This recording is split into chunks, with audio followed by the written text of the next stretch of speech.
नमस्कार दोस्तों, और कैसे हैं आप? ठीक हैं? चलिए जी, बहुत अच्छी बात।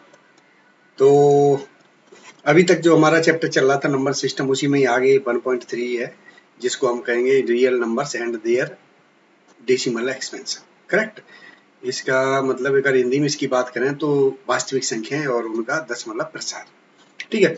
तो रियल नंबर्स क्या है? रियल नंबर जो कि हमने अपनी लास्ट टॉपिक में आपको बताया था, रियल नंबर्स वो है जो a combination of rational and irrational number is known as the real number. ठीक है। परमेय और परमेय संख्याओं का जो समूह होता है उनको हम कहते हैं वास्तविक संख्याएं। करेक्ट? तो आज हम क्या करेंगे? आज हम इसी के बारे में आप लोगों को बताने जा रहे हैं कि इनका डेसिमल एक्सपेंशन कैसे करते हैं। ठीक है जी। तो सबसे पहले हम क्या करते हैं, हम देखिए मैं जो भी लेके चल रहा हूँ सारी चीज आपकी बुक्स में जो भी दिया हुआ उसी को लेके चल रहा हूँ, क्योंकि क्या होता है आप लोग अभी बुक से पढ़ाई कर रहे हैं तो जो भी आपको पढ़ना है तो उसी से ही समझ में आएगा। तो इसलिए मैं एग्जाम्पल भी वही ले रहा हूँ ताकि आपको कहीं पे डाउट हो तो बुक खोल के आप दोबारा देख लें और उसको समझने की कोशिश करें और समझ जाए। तो पहला हम एग्जाम्पल लेते हैं। एग्जाम्पल नंबर 5 है, find the decimal expansion of 10/3, 7/8 and 1/7। Correct? क्योंकि ये मैंने ये तीनों इसीलिए लिए क्योंकि मैं इसकी 1/7 की जगह और भी कोई नंबर ले सकता था, बट इससे प्रॉफिट क्या होने वाला, ऐसा ये क्वेश्चन भी आ गया है, उस क्वेश्चन को सॉल्व करने में इसकी काफी हेल्प मिलेगी हमें। ठीक है। तो जैसे अभी क्या है, बेसिकली इसको हमें डिवाइड करना है, 10 को डिवाइड करना है 3 से। तो हम क्या करेंगे, 3 3 जा 9। करेक्ट? 3 3 जा 9, यहाँ 9 आ गया। रिमाइंडर कितना बचा? 1। ओके, 1 आया तो 1 को 3 से डिवाइड नहीं कर सकते, यहाँ पॉइंट लगा दिया, यहाँ 0 आ गया। तो 3 3 जा 9। इधर क्या आया आपका? रिमाइंडर। रिमाइंडर फिर कितना आया? रिमाइंडर फिर ये 3 3 जा 9, 1 आ गया। फिर उसके बाद 0 आ गई, 3 3 जा 9। रिमाइंडर कितना बचा? रिमाइंडर फिर 1 बचा। तो इसमें हम देख रहे हैं रिमाइंडर बार बार 1 ही आ रहा। करेक्ट? और जो इसका क्वेश्चन है वो आ रहा है आपका 3.33। इसमें 0.3 बार बार रिपीट कर रहा अपने आप को। करेक्ट? तो इसका जो रिमाइंडर हुआ वो कितना हुआ आपका? रिमाइंडर आया इसमें दोस्तों 1 1 1 1 1। रिमाइंडर बार बार अपने आप को रिपीट कर रहा है रिमाइंडर। ठीक है जी। इसी तरह से अब ये है 7/8। तो हम जब 7 को 8 से डिवाइड नहीं कर सकते तो क्या करेंगे, यहाँ पॉइंट लगा दिया मैंने, इधर 0 आ गई तो ये हो गया 70। 8 8 जा 64। करेक्ट? ठीक है, 8 इधर आ गया, 64, 70 माइनस 64 कितना बचा? 6। ये रिमाइंडर फिर 6 आ गया, 0 आ गई, 60 हो गया, 8 7 जा 56। 60 में से अगर 56 हम घटाएंगे तो कितना बचा? 4। रिमाइंडर कितना आया? रिमाइंडर फिर रिमाइंडर आ गया 4। 0 आ गई, ये 40 हो गया। डिवाइड करेंगे 8 से, 8 8 5 जा 40। तो ये हमारा हो गया, और इसका रिमाइंडर ये 8 4 जा 40 हो गया। ये 40 में से 40 माइनस करेंगे तो कितना बचेगा? 0। इसमें एक सर्टेन टाइम के बाद क्या हुआ, इसमें हमारा जो रिमाइंडर आया वो 0 आ गया। करेक्ट? ठीक है जी। तीसरा चलते हैं 1/7। तो 1 को 7 से डिवाइड कर नहीं सकते हैं, तो इसलिए हमने क्या किया, यहाँ 0 लगा दी और यहाँ पे हमने पॉइंट लगा दिया। 10 हो गया, 7 1 जा 7। रिमाइंडर कितना? 3। 3 को डिवाइड नहीं कर सकते 7 से, इसलिए फिर 0 आ गया। 30 हो गया, 7 4 जा 28। करेक्ट? 28। और यहाँ रिमाइंडर कितना बचा? 30 में से 28 जाएगा तो कितना बचेगा? 2। इधर 0 आ गया, 20 हो गया। फिर हम डिवाइड करेंगे 7 2 जा 14। ठीक है, रिमाइंडर कितना बचा? 20 में से 14 गए, 20 में से 14 माइनस करेंगे तो 6। 60 हो गया, इधर 0 लगा के, तो ये 7 8 जा 56। अब 60 में से 56 घटाएंगे तो कितना बचेगा? 4। तो रिमाइंडर कितना बचा? 4। फिर हम 0 ले आएंगे, ये 40 हो जाएगा। 40 7 5 जा 35। रिमाइंडर कितना बचा? 40 में से 35 घटाएंगे तो कितना बचेगा? 5। 0 आ गया, 50 हो गया। तो ये 7 7 जा 49। 49 आ गया। ठीक है जी। यहाँ तक ये कितना? अब रिमाइंडर कितना आया यहाँ पे? रिमाइंडर आपका कितना आ गया? रिमाइंडर आ गया 1। फिर से देखो, पहले 1 आया, 3 आया। ठीक है, फिर उसके बाद 2 आया, उसके बाद 6 आया, फिर उसके बाद 4 आया, 5 आया, नाउ 1। ठीक है, अब क्या करेंगे? अब जैसे कि अब इसको हम अगर फिर आगे डिवाइड करें तो जैसे हमने यहाँ पे 1 को डिवाइड किया था ना, ये 1 था, 10 हो गया था, ऐसे ही करके डिवाइड हो गया तो क्या होगा, ये सारे रिमाइंडर फिर से वो साइकिल दोबारा से चलेगी। तो ये क्या होगा, ये 3 2 6 4 5 1 ये दोबारा से फिर रिपीट होने लगेंगे। ठीक है, तो इससे निकल के क्या आया, इन तीनों चीजों में एक चीज निकल के आई। ये क्या देखते हैं, जैसे हम 7 को जब 8 से डिवाइड करते तो क्या है, उसमें एक सर्टेन स्टेज के बाद क्या हो रहा है कि रिमाइंडर 0 हो जा रहा है। ठीक है, और दूसरा इसमें क्या निकल गया है कि रिमाइंडर कभी 0 नहीं हो रहा, बल्कि वो अपने आप को रिपीट कर रहा है।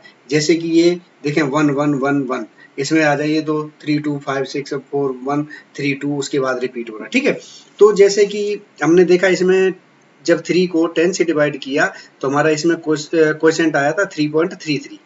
ठीक है जी, तो इसमें क्या है 0.333333 रिपीट हो रहा, तो हमने इसको क्या लिख सकते हैं, 0.3 is repeating, so we can write this as 3.3 bar. ये जो ऊपर ये लाइन है ये ना, इसको कहते हैं बार, तो इसको 3.3 बार लिख सकते हैं। ठीक है, तीसरा इसमें ऐसे आएगा कि जिसका ना तो रिमाइंडर नाइदर 0 नॉर रिपीटिंग, ना तो रिमाइंडर रिपीट करेगा और ना ही 0 होगा। जैसे कि पाई की वैल्यू जो कैलकुलेट की गई है उसमें क्या होता है, ना तो रिमाइंडर 0 है और ना ही अब रिपीट हो रहा है। ठीक है, जैसे ये हमने आपको पाई की वैल्यू दिखाई थी, करेक्ट। तो ये चीज याद रखना, ये क्योंकि ये पूरी जो एक्सरसाइज करेंगे उसमें बहुत यूज होने वाली है, इसके बगैर आप एक भी क्वेश्चन सॉल्व नहीं कर पाओगे। ओके, तो अब नेक्स्ट चलते हैं। तो अब हम इस पे उसके बाद ये जो अपने ऊपर एक्सरसाइज की इससे क्या निकल के आया कि जो हमारे रियल नंबर्स हैं वो रियल नंबर डेसिमल जो है वो कितने टाइप्स के हैं। एक आ गया आपका पहला, इसमें आ गया terminating decimal expansion. Terminating decimal expansion क्या होता है फ्रेंड्स, जो जिसमें रिमाइंडर बिकम्स 0।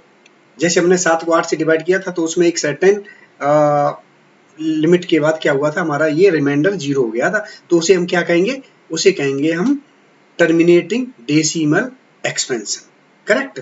दूसरा आएगा नॉन टर्मिनेटिंग रिकरिंग और रिपीटिंग एक्सपेंशन हम कह सकते हैं। इसमें क्या होगा, जो मैंने आपको पहले बताया उसमें है कि इन विच रिमाइंडर नेवर 0 बट रिपीटिंग, उसमें क्या रिमाइंडर 0 नहीं हो रहा बट अपने आप को रिपीट कर रहा है। जैसे इसको हमने 10 को 3 से डिवाइड किया था तो रिमाइंडर क्या आ रहा था हमारा, बार बार 1 1 1 1 1 1 1 ये आ रहा था। ठीक है जी, तो ये हमारा हो गया नॉन टर्मिनेटिंग रिकरिंग और रिपीटिंग एक्सपेंशन आप कह सकते हो। ठीक है, इसके बाद तीसरा आता है नॉन टर्मिनेटिंग और नॉन रिपीटिंग एक्सपेंशन। ठीक है, तो इसमें क्या होगा, इसमें क्या कहते हैं, इन which the remainder never 0 and not repeating, ना तो 0 होगा कभी भी और ना ही अपने आप को रिपीट करेगा। जैसे हमने एक आपको पाई का एग्जांपल दिया था, उसकी जो वैल्यू है उसमें आप कहीं पे भी जो देखें तो उसमें कहीं पे भी कोई भी डिजिट अपने आप को रिपीट नहीं कर रही और ना ही उसका रिमाइंडर कभी भी 0 आ रहा है। ठीक है, तो ये 3 टाइप के हो गए, इनको प्लीज आप लोग बिल्कुल रिमेंबर कर लें कैसे कैसे करना है, वो मैंने आपको पूरी स्लाइड में लिखा हुआ है, और कहीं पे भी आपको कोई डाउट हो तो हमारी स्लाइड को आप डाउनलोड करके उसको पढ़ सकते हैं। अब इसमें जब हम क्वेश्चन सॉल्व करेंगे तो इसमें 2-3 चीजें ध्यान रखने वाली चीजें, अगर एक ही नंबर रिपीट हो रहा है तो उसे क्या करेंगे आप, जब सॉल्व करेंगे क्वेश्चन को तो 10 से डिवाइड करेंगे दोनों साइड में। अगर 2 नंबर रिपीट हो रहे हैं, 2 नंबर रिपीट हो रहे हैं क्वेश्चन में, तो आप क्या करेंगे, उनको 100 से मल्टीप्लाई करने के बोथ साइड से। ठीक है, तो हम चलते हैं एक एग्जांपल लेते हैं। हम क्या एग्जांपल लिया हमने, नंबर 7। एग्जांपल 7 कह रहा है कि so that 0.3333 dot dot is equal to 0.3 bar can be express in the form of p by q where p and q are integer and q is not equal to 0, correct.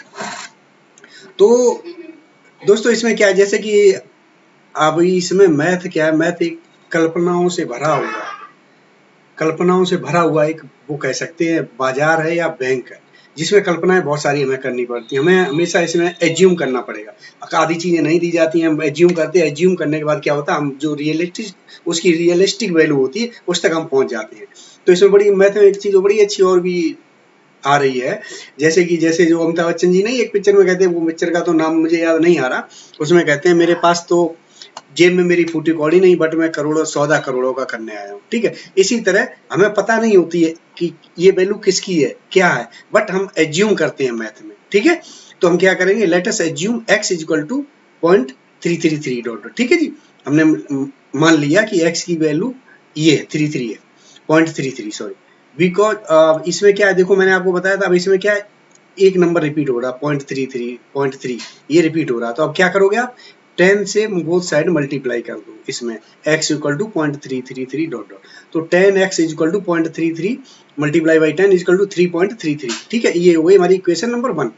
अब क्या है, we can right 3.3 as 3.33 को हम ऐसे भी लिख सकते हैं 3 प्लस 0.33। ठीक है, अब इससे कोई दिक्कत तो है नहीं, वो तो सेम ही आएगी इसकी वैल्यू। तो ये 0.33 की जगह हम इसमें क्या लिख सकते हैं, देखो पहले ही हम एज्यूम कर चुके हैं 0.33 इज इक्वल टू एक्स, तो हम क्या करेंगे 10x equal to 3 plus 0.33 we can take 33 is equal to x, so 10x is equal to 3 plus x. अब x को इधर ले आओ 10 की तरफ, तो 10x माइनस एक्स, ये प्लस है तो इधर माइनस हो जाएगा इक्वल टू 3, तो 10x में से 1x गया, कितना बचा 9x, 9x इक्वल टू 3।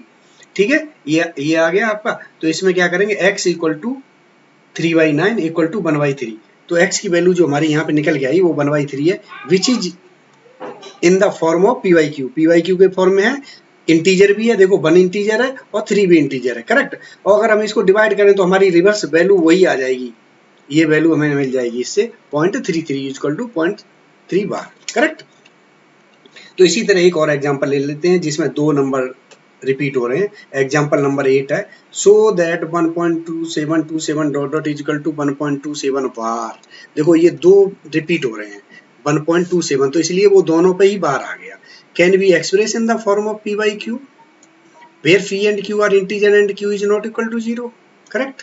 तो अपन क्या करेंगे इसमें, let us assume x equal to, वही दोबारा से मानना है जी, x की value x equal to 1.277 dot dot, correct. ठीक है, बिकॉज इसमें अब मैंने आपको बताया था लास्ट टाइम, इसमें 2 नंबर रिपीट हो रहे हैं, सो भी हम क्या करेंगे 100 से मल्टीप्लाई कर देंगे both side, so 100x equal to 1.2777 multiply by 100, this is equal to 1.272 dot 2.2727, ये वही इक्वेशन नंबर 1। ओके, अब हम क्या करेंगे, we can write 1.2722 is equal to as a 126 plus 1.277। ऐसा हमने क्यों किया, ऐसा इसलिए किया क्योंकि हमें इसकी वैल्यू पता है, इसकी वैल्यू हम एज्यूम कर चुके पहले ही x है, और जबकि हमें इसकी वैल्यू अगर हम पूरी इक्वेशन रखते इसकी पता नहीं तो हमें ये क्वेश्चन सॉल्व करने में काफी आसानी रहेगी, तो इसलिए हमने इस फॉर्म में रख लिया। और आप भी कोशिश करना जब भी सॉल्व करो तो जो हमने x माना है ना, जो वैल्यू मानी है x इक्वल टू, तो उसी के ही रेफरेंस में प्लस करके आपको वैल्यू लिखनी है। ठीक है, तो ये आ गया। अब हम क्या करेंगे यहाँ पे, ये 1.2727 की क्या वैल्यू है x, जो भी हम ऑलरेडी एज्यूम कर चुके हैं, तो हम इसकी जगह रख देंगे। तो ठीक है, तो हम क्या करते हैं 100x इक्वल टू 1.26 प्लस 1.22, ये आ गया। ठीक है, ओके, और जबकि 1.2727 इक्वल टू एक्स है जो हम ऊपर एज्यूम किए, तो 100x equal to 126 plus x, x को इधर लाइए माइनस हो जाएगा, 100x minus x equal to 126, 99x equal to 126, इसको डिवाइड करेंगे तो x इक्वल टू आ जाएगा 14/11 which is in the form of p by q. और p और q इंटीजर भी है, देखिए 14 भी इंटीजर है, 11 भी इंटीजर है, और अगर हम इसको डिवाइड करके रिवर्स करें, भाग दें, तो हमारी जो वैल्यू निकल के आएगी वो 1.2727 आएगी। ठीक है दोस्तों, तो ये मैंने आपको 2 एग्जांपल आज आपको एक्सप्लेन कर दिए। मैंने एक्सरसाइज देखी है 1.3, वो बहुत ईजी है, इससे भी सिंपल क्वेश्चन है उसमें, तो उनको आप करें। अगर कोई चीज़ आपको नहीं समझ में आती है तो वो हमें कमेंट करके पूछ लें, मैं आपको बता दूंगा। और आप चाहें तो ये जो पीपीटी मैं उस पर अपलोड करूंगा, इसको आप डाउनलोड करके अपने रिकॉर्ड के लिए रख सकते हैं, और इसमें जो भी कभी भी भूलें तो उससे आपको सारी चीज़ याद हो जाएगी। ठीक है, तो ये चीज़ आती है। तो ये आज हम रियल नंबर्स और एंड डेसिमल हम यहाँ पे फिनिश करते हैं। आगे तो भी आगे टॉपिक अभी हम आपको कब मिलेंगे, we will meet on Tuesday. ठीक है, तब तक के लिए okay, take care, bye bye.